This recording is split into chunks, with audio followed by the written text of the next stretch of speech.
Hello à tous, on se retrouve pour ce dernier jour de la semaine en ma compagnie avec mes différentes recommandations et je vais finir plutôt en beauté puisque aujourd'hui je vais vous proposer 3 romans à lire pour le soir d'Halloween.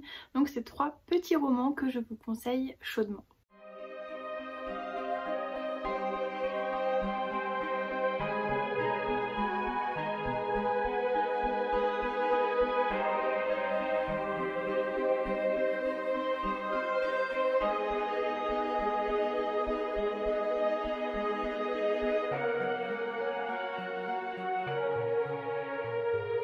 Si vous ne le connaissez pas déjà, je vous conseille de lire L'étrange vie de Nobody Owens de Neil Gaiman qui se passe dans un cimetière. Nobody Owens, c'est l'histoire d'un petit garçon dont les parents sont morts tués par le Jack.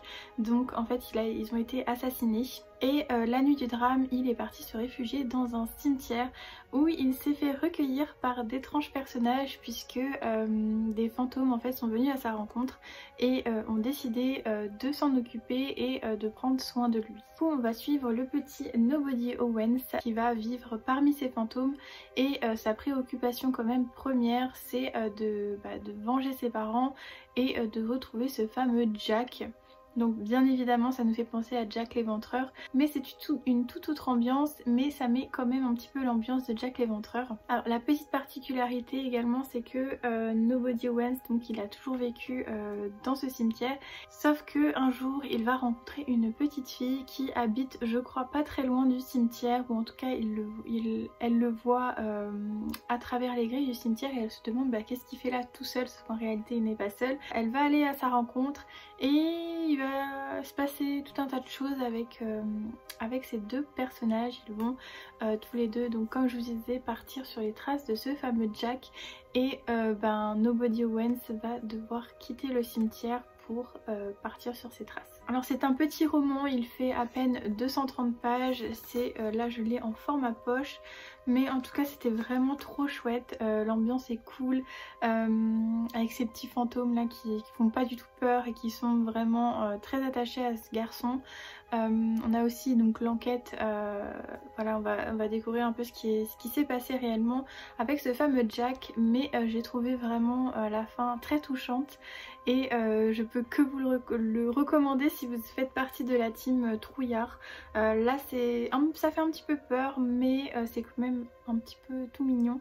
Donc voilà, je vous le conseille quand même pour le soir d'Halloween. Ensuite, je vais vous proposer toute une petite collection qui est faite chez les éditions du Chat Noir et dont j'ai quelques exemplaires, puisqu'il s'agit de la collection des Chatons Hantés qui font voilà des petits romans comme ça.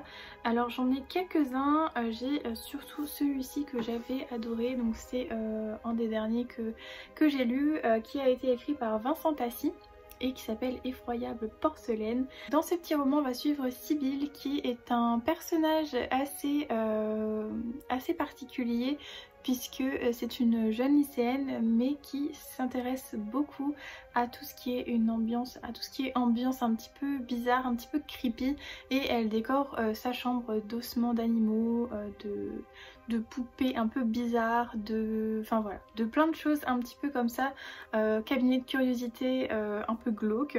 Et un jour sa mère va lui proposer de venir avec elle dans un château puisqu'elle doit débarrasser ce château, et elle va tomber sur une poupée, donc comme vous voyez avec une robe noire et les cheveux argentés, et elle va tout de suite adorer cette poupée et bien sûr elle va l'emmener chez elle. Mais tout va pas se passer comme prévu, elle va commencer à avoir des cauchemars, avoir des choses un petit peu bizarres.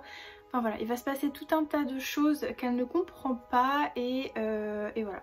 On va la suivre dans cette petite aventure et moi j'ai beaucoup aimé la fin et le message derrière, donc vraiment. Et il est tout court et il fait même pas 200 pages. Non, je sais pas s'il y a spécialement une tranche d'âge, mais quand même enfin voilà. C'est quand même assez effrayant, donc à pas mettre dans les mains de trop jeunes enfants ou adolescents, mais en tout cas moi j'ai adoré et vraiment parfait pour une petite nuit, pour vraiment une petite soirée creepy. Vraiment ce roman il va faire l'affaire. Du coup il y en avait d'autres, donc j'ai les Nix Turner, je sais pas s'il y en avait d'autres mais moi j'ai les deux premiers.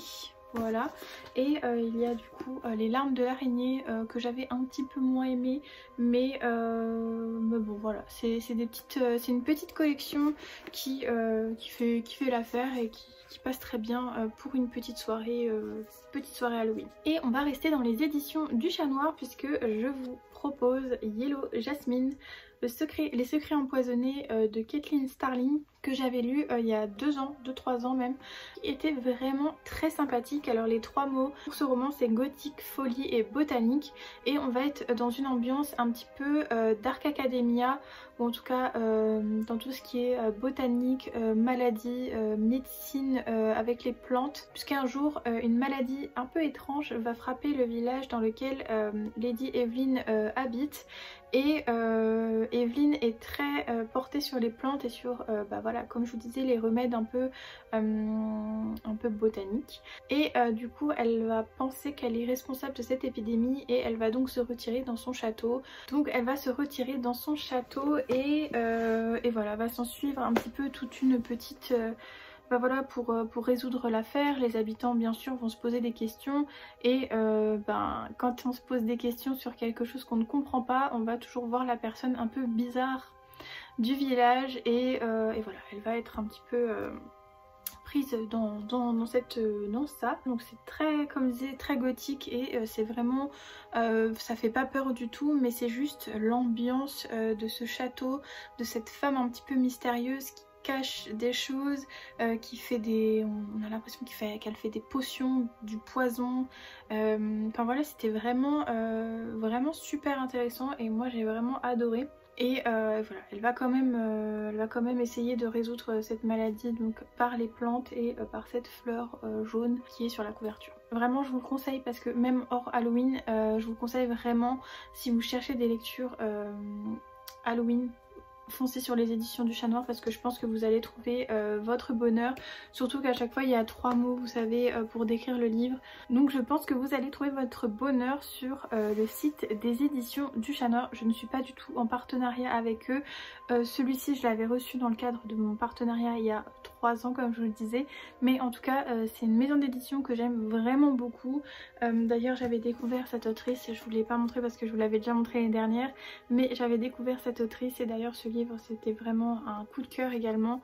Dawn Kurtagish, que je suis d'ailleurs sur les réseaux, et qui est un peu dans la vibe witchy que j'adore. Donc voilà, moi j'ai découvert de chouettes auteurs. Je ne peux que vous conseiller d'aller voir ce qu'ils font de bon. Sur ce, c'est déjà la fin de ces petites vidéos. J'espère vraiment que cette semaine passée avec moi vous aura plu, que vous aurez quand même trouvé des petites choses à lire pour cette période, et si c'est le cas, n'hésitez pas à mettre un petit like, un petit commentaire, mettez un petit commentaire fantôme sous cette vidéo, parce que lui c'est la mascotte de cette série de vidéos, et n'hésitez pas également à me mettre vos recommandations de petits livres à lire pendant le soir d'Halloween. Ça me ferait vraiment très plaisir de découvrir de nouvelles choses, et en attendant de vous retrouver très prochainement, je vous souhaite comme d'habitude de passer de très belles lectures, et cette fois des lectures flippantes.